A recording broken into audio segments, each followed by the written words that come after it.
Ei ole, nüüd on. Siin tuleb kantsel paika ilusti panna. Õige piiblitekst ka välja otsida. Te võite alguses öelda, et kust kohast see fraas pärineb või see idee, saage nagu lapsed või olge nagu lapsed. Kelle sõnad need on? Keegi ütles midagi? Ma ei kuulnud. Jeesus, jah, nii, kus kohas täpsemalt? Kirja kohta, oskab keegi öelda?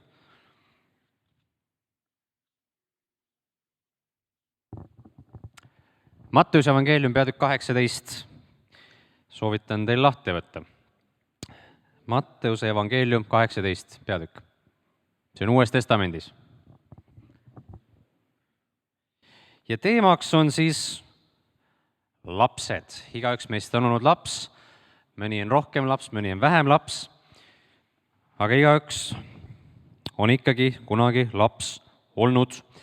Ja Jeesus räägib, et me peame saama laste sarnaseks või olema nagu lapsed selleks, et siis saada taevariiki. Vähemalt niimoodi ütleb Matteuse evangeeliumi 18. peatükk, üks kirjakoht seal. Ja see oluline küsimus piibli lugemisel, kui me loeme tekste, me peame küsima ühte väga olulist küsimust. Kas keegi teab, mis küsimus küsida tuleb? Kui me loeme piibli tekste, mida tuleb küsida? No see lähed sarnasesse auku küll, aga üks lihtne küsimus, mida küsida, ja see on, mida see tähendab? Lihtsalt küsida, kui me loeme mingit piibliteksti, lugu, salmi, jutustus, tähendamissõna, aitab alati, kui me küsime, et mida see tähendab. Kui Jeesus ütleb, et saage nagu lapsed, kas see tähendab, me peaksime olema isekad nagu lapsed? No oleme ausad, need, kes on väikeste lastega tegelenud, nad ei ole kõige viisakamad tegelased. Nad võivad olla vahel päris isekad. Või kas me peame olema väheste teadmistega nagu lapsed? No oleme ausad, lapsed ei tea väga palju. Küsid 5-aastase käest, mida mõtles Dostojevski, kui ta kirjutas oma raamatuid. Ta ilmselt ei oska väga rääkidagi. Või äkki see tähendab seda, et täiskasvanuks ei tohi saada. Ja kui sa ületad mingi selle maagilise piiri, kus see laps ei ole, siis õndsus on sinu jaoks läinud. Äkki tähendab seda? See idee, me räägime sellest palju, et saage nagu lapsed, ja kui me kasutame mingisuguseid fraase või väljendid kristlikus kultuuris, koguduse sees, siis me ei mõtle nende ideede üle väga enam. Mida see tähendab? See muutub nii iseenesestmõistetavaks, see fraas ise, aga me ei küsi, mida see tähendab. Aga ma loeksin selle teksti pikemalt ette. See on Matteuse evangeeliumi 18. peatükis. Ja iga piiblitekstiga, see on enda lugemise jaoks ka oluline, on see, et me ei võtaks väikest salmi või lihtsalt väikest fraasi ja ütleme, et näed, see tähendab seda. Loeme selle pikema jutustuse. Ja see jutustus, kus sees Jeesus need sõnad ütleb, on siis 18. peatükis ja see moodustab siis sellise ploki, mille võtavad endasse kaasa salmid 1-14. Ehk siis ma loen meile ette salmid 1-14, siis tekib parem selline arusaam sellest, mida Jeesus räägib. Kui teil on endal piiblit, siis lugege kaasa või hoidke näpuga järge. Matteuse evangeelium peatükk 18. Sel samal tunnil astusid jüngrid Jeesuse juurde ja küsisid, kes küll on suurim taevariigis? Ja Jeesus kutsus ühe lapse, pani nende keskele seisma ja ütles, tõesti, ma ütlen teile, kui te ei pöördu ega saa, kui lapsed ei pääse te taevariiki. Kes nüüd iseennast alandab selle lapse taoliseks, see on suurim taevariigis. Ja kes iganes ühe niisuguse lapse vastu võtab minu nimel, võtab vastu minu. Aga kes iganes on püüniseks, kellele tahes neist pisikestest minusse usku eest, sellel oleks parem, et talle veski kivi kaela riputataks ja et uputataks mere sügavusse. Häda maailma lahvatluse pärast on küll paratamatu, et kiusatused tulevad, kuid häda sellele inimesele, kelle kaudu kiusatus tuleb. Aga kui su käsi või su jalg ajab sind patustama, raiu ta ära ja heida minema. Sul on parem minna käteta või jalutuna ellu, kui 2 käega ja 2 jalaga olla visatud igavesse tulle. Ja kui su silma ajab sind patustama, kisu ta välja ja heida minema. Sul on parem 1 silmaga minna ellu, kui 2 silmaga olla visatud tulepõrgusse. Vaadake ette üht ainustki neist pisikestest ei põlgaks, sest ma ütlen teile, et nende inglid taevas näevad alati minu isa palet, kes on taevas. Inimese poeg on ju tulnud päästma kadunut. Mis te arvate, kui ühel inimesel juhtub olema 100 lammast ja üks neist ära eksib, eks ta jäta need 99 mägedesse ja lähe otsima eksinut. Ja kui ta selle üles leiab, tõesti ma ütlen teile, ta rõõmustab tema pärast enam kui nende 99 pärast, kes ei ole eksinud. Nõnda ei taha, et teie isa, kes on taevas, et ükski neist pisikestest hukkuks. Aamen. Piiblit on hea lugeda pikemates plokkides. See jutustus hakkab siis salmist 1 pihta, peatükk 18, salm 1. Ja kui lugeda ka seda eelnevat narratiivi, siis on näha, et tegevus toimub uues kohas. Peatüki 17 lõpus me näeme, et nad toimuvad Kapernaumas. Jüngrid küsivad ühte küsimust ja siis 18. peatüki alguses hakkab uus sisuline plokk. Toimub küll Kapernaumas, aga hakkab uus tegevus pihta. Ja kas te panite tähele, mis on see probleem nende jüngrite eludes siis? Mis oli see peateema, millega seal hakati kohe maadlema? Salmis 1 öeldi, kes on suurim taevariigis? See on see küsimus, mida nad küsisid. Ja siis selle küsimuse vastuseks kutsub Jeesus ühe lapse, väike laps. Ilmselt ta päris bebe veel ei olnud, sest et muidu ta oleks roomanud sinna juurde, aga tekst ei anna mingit juhist, et kas see oli beebi või mitte, igatahes väikese lapse. Ja siis ta ütleb, kui te ei pöördu ega saa, kui lapsed ei pääse te taevariiki. Ja siis ta ütleb sinna juurde veel, et kes nüüd iseennast alandab selle lapse taoliseks, see on suurim taevariigis. Jüngrid küsivad, kes on suurim? Huvitav küll, et me oleme siin Jeesuse poolt kutsutud, Jeesus on meie messias, meie päästja, ta on see suur kuningas. Me oleme need esimesed vägevad, keda ta tähelepanu alla jäid ja siis ta kutsus meid. Aga meid on päris palju. Kes meist tema paremal käel on? Kes on vasakul käel? Kes on tema väeülemad? Kes saavad ministriteks? Äkki mõne paneb vallavanemaks? Huvitav, kuidas see on? Jeesus, kes on meist suurim? Ja niimoodi mõtlesidki juudid oma messiast, et ta tulebki selline suur sõdalane, poliitiline valitseja ja lööb korra majja. Ja inimlikult on loogiline siis küsida, kui meie oleme sind aitamas, kui meie oleme seal esirindel, kas meil on ka kõrgemad kohad äkki reserveeritud? Aga Jeesus pöörab selle idee kõik pea peale, et ütleb, et näete seda väikest last. Te peate saama selle väikese lapse taoliseks, et üldse taevariiki saada. Te arutate siin selle üle, et kes on seal sõjapositsioonil vägevam, kes saab minu paremal käel olla, kes on seal minister, 2., 3., 4. Te räägite valedest asjadest, see on kõik inimlik. Jeesus pöörab selle kõik pea peale ja ütleb, et kes nüüd iseennast alandab selle lapse taoliseks, see on suurim taevariigis. Neil oli selline inimlik hierarhia kujunenud. Ja meil inimestena on ka teadmine, et kes on kõrgemal ja kes on madalamal ja kes on kõige allpool. Aga Jeesus oma teenistusega näitab, et mina ei mõtle nii. Ma ei kutsu inimesi niimoodi. Ma ei näe inimesi selliselt. Ta pöörab selle risti vastupidi. Ja siis salmiga 5 juhatab ta sisse uue teema ja see jätkub salmidega 6-14. Ja need on läbiv jutustus, me ei saa neid eraldada üksteisest. See on üks läbiv jutustus. Seal oli ka neid korduvaid sõnu, et pisikesed ei hukkuks või et ärge pahandage neid pisikesi. See on üks jutustus. Ja seal teises jutustuses on siis teemaks taevariigi kodanike olulisus, kui ma selle tänapäevasesse keelde tõlgiksin. Ja see on seotud selle eelneva hierarhia arusaamaga. Kui esimene plokk oli see, et hierarhia keerati tagurpidi, siis teine plokk räägib sellest, et kui oluline on iga inimene selles hierarhias. Jutumärkides siis hierarhias, sest Jumala riigis sellist asja mingis mõistes ei ole.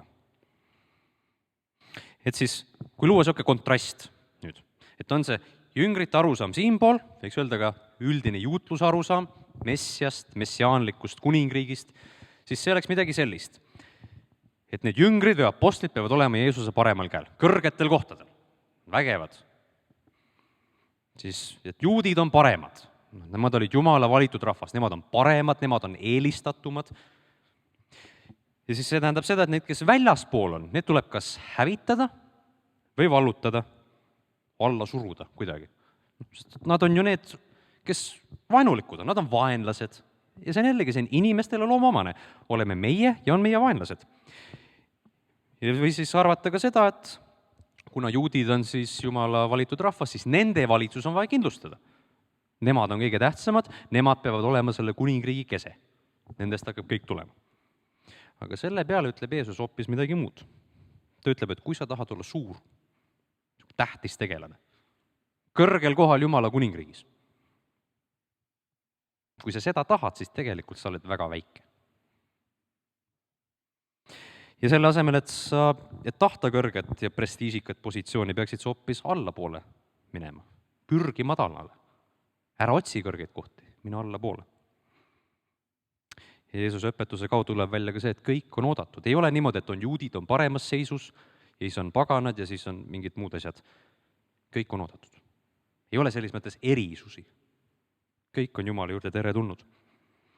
Ka need kõige väiksemad, nõrgemad ja tähtsusetumad. Jumal ei eelista ühtesid rohkem ja teisi vähem. Ta soovib, et kõik pääseksid. Ja siis neid ideid, neid illustreerib Jeesus lapsega. Ta kasutab last selleks näiteks. Sest laps on abitu, tolles ühiskonnas eriti abitu. Laps on nõrk, füüsiliselt nõrk, vaimselt nõrk. Laps on sõltuv, see tähendab seda, et ta ei saa ise lihtsalt ringi liikuda vabalt ja teha seda, mida ta tahab. Tal puudub sissetulek, tal puudub oskus, et midagi teenida. Ta on sõltuv teistest inimestest, ta peab olema mingisuguse vanema inimesega koos. Laps ei saa üksi hakkama. Ta ei saa üksi hakkama. Ja seepärast on vaja alanduda, et olla selle lapse sarnane. Sest Jumala ees me ju kõik oleme abitud, nõrgad, sõltuvad ja me ei saagi üksi asjadega hakkama. Me ei ole iseenesest tugevad ja vägevad. Ma loen ka paari piibli kommentaatori mõtteid selle idee kohta. Esimene tsitaat on selline. Laps oli isik, kellel puudus olulisus juudi ühiskonnas. Ta pidi alluma kogukonna vanemate autoriteedile. Last ei võetud tõsiselt, välja arvatud tõsise vastutusena. Kui kedagi, kelle järgi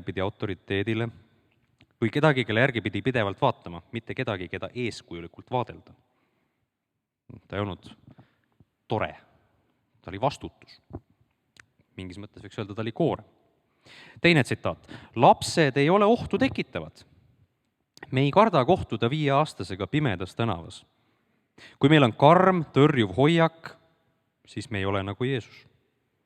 Ja kolmas tsitaat. Lapsed ei ole osavad petmises ja valetamises. Nad on väga haledad läbikukkujad oma vanemate petmises. Kui me suudame end hästi peita ja valetada, siis me ei ole nagu Jeesus. 4. tsitaat. Last hoitakse ülal ideaalina, mitte süütuses, puhtuses või usus, vaid alandlikkuses ja sotsiaalse staatuse hoolimise puudumise tõttu. Last ei huvita, mis positsioonis ta ühiskonnas on. Need teemad puuduvad ta peas. Ja viimane tsitaat. Jeesus teadis, et me peame pöörduma, et olla nagu lapsed, sest meie loomuses ei ole tungi võtta neid madalaid kohti ja ennast alandada. Sellised tsitaadid siis. See näitab, et mida see lapse kujund tähendas tolles tekstis. Kiire kokkuvõte nendest kahest teemast siin. Salmid 1-18, siis see on üks läbiv jutustus. Matteuse evangeelium, peatükk 18, 14. Ja seal on 2 olulist teemat sees. Üks on see hierarhia teema, et kes siis on kõrge, kes siis on kõige parem. Ja siis teine on see, et kes on olulised. Kas on mõned rohkem olulised? Kas on mõned vähem olulised? Kuidas me vaatleme neid, kes on uued või nõrgemad või kes ei saa oma usueluga päris hästi hakkama, aga nad tahavad käia koguduses ja olla meie keskel? Mis me teeme nendega? Pühakiri ütleb, et Jumal tahab, et kõik pääseksid. Ja isegi kui see üks hädine ullike jalutab minema, siis see üks hädine ullike on ka nii oluline, et jätame kõik teised maha. Lähme toome selle ühe ära ja toome ta tagasi. Sest Jumal ei taha, et keegi hukkuks tema karjast. Kõik on olulised. Ja me ei peaks otsima neid kõrgeid, prestiisikaid, vägevaid kohti ja küsima, et kas ma olen ikka taevariigis Jeesuse troonile ligemal, kui see loll memm, kes mulle ei meeldi seal kirikupingis. no ei tohi nii mõelda. Mingis mõttes peaks mõtlema niimoodi, et mida ma saan teha, et need inimesed minu ümber oleksid minust eespool. Ma lõpetan ühe sellise looga. Kui te kiriku ajaloogu loete või uurite, siis sealt tulevad igast huvitavad nimed välja, aga ilmselt olete kuulanud 2 nime, kas siis jutlustes või kuskil mainituna, et oli George Whitefield ja John Wesley. 2 sellist äratusaeg 17-18 sajandi vältel. Ja kõvad evangelistid, üks kõvem kui teine. Vägev värk. Aga need mehed läksid tülli. Teoloogilistel põhjustel läksid tülli. Wesley'l oli üks arusaam ühe teema kohta, Whitefieldil oli teine arusaam. Ja ma ei mäleta, kumba pidi see lugu nüüd käis, et kas Whitefieldi käest küsiti Wesley kohta või küsiti Wesley käest Whitefieldi kohta, kumb. Igatahes ütleme siis niimoodi, et Wesley käest küsiti Whitefieldi kohta. Et kuule tead, su sõber, jutumärkides sõber, mis sa arvad, kas sa teda taevas näed? Ta usub nüüd ju niimoodi. Ja vist oli siis Wesley või oli see Whitefield, kumbki ütles, aga ütles, et tead, ma ei usu, et ma teda taevas näen. Sest tema on armutroonile niivõrd ligidal ja mina nii kaugel, sellepärast ma ei näe teda. Ja vaat see ütlus pani mind tõesti mõtlema, kas meil on ka see meelsus, et me oleme valmis ütlema, et jah, ma tahan teha kõik, mis võimalik selleks, et minu usukaaslased oleksid armutroonile veel ligemal. Ja mulle pole oluline, et kas ma isegi näen neid seal taevariigis sellisel kujul. Peaasi, et nad oleks ligemal. Ja see on ju ka Pauluse mentaliteet. Ma olen valmis surema selleks, et minu usukaaslased või need juudid, minu rahvas pääseks. Alanduge lapse taoliseks. Sest see on see, mida Jumal tahab. Aamen. Ma teen palve. Siis tuleb ülistus ja pärast seda on meil ka gruppides arutelu, kus tulevad selle teema kohta mõned küsimused. Aga nii kaua, kui on ülistus, nii kaua saame ise olla vaikselt palves metiskleda ja paluda, et Jumala sõna teeks meie sees oma tööd edasi. Palvetame. Issa, me täname, et sa oled hea. Me täname, et sa valitsed, me täname, et sa oled andnud oma sõna. Ja me täname, et sa oled kutsunud meid, kes me oleme nõrgad, abitud, sõltuvad. Võiks isegi öelda, et me oleme vääritud. Aga me täname selle eest, et sa ei vaata meie uhkuse, meie suuruse, meie tegude, meie ilu peale, vaid sa lihtsalt igatsed meie südant. Me täname, et tee sinu juurde on avatud, me täname, et sinu käed on avatud. Sinu poja Jeesuse läbi saame me olla sinu ees ja sinu lapsed. Palun, et need mõtted sellest sõnast, mida me täna lugesime, sinu sõnast võiksid ka kasvada meie sees. Ja et see tõde oleks see, mis kannaks head vilja. Kui me ka loeme sinu sõna isiklikul ajal, siis aita meil ka sellest aru saada ja kasuta seda selleks, et meid vormida ja kasvatada inimesteks, kes hoolivad teistest ja soovivad, et teised oleksid sinule veelgi ligemal. Aamen.